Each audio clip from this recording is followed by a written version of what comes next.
云林斗六一间人家厝昨下晡火烧厝，这个火烧甲真猛，阁烧过隔壁间。当时住伫对面有5个囡仔当咧看电视，听到声音走出来看，发现是火烧厝，5个囡仔目头翘，都是痕迹零。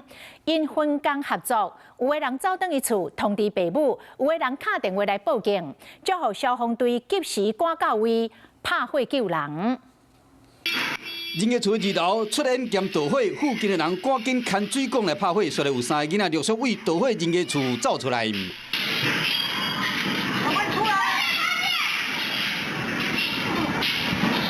唔那厝边偷拍火，导火时对面徛街内有5个囡仔本来咧看电视，听到声嘛赶紧出来看。 这囡仔唔然后听到爆炸声，阁有看到囡仔为火场走出来，因有个人走去楼顶通知爸母，另外有人摕手机甲电话赶紧报案，虽然有人冲出去协助拍火，大人有水管拍火。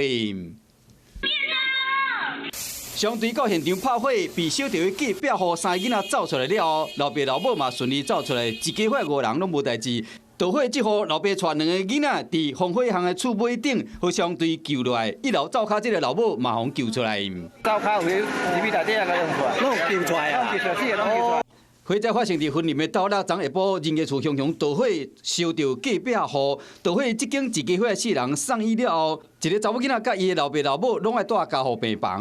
啊，就伊呼吸啊，系啊，伊拢总有穿入去啊，有啊，拢进起来。 谢后生对阿嬷登去火场协助消防队调查导火原因。厝边的监视器有公开，会使看到当时对面厝边的5个囡仔真巧。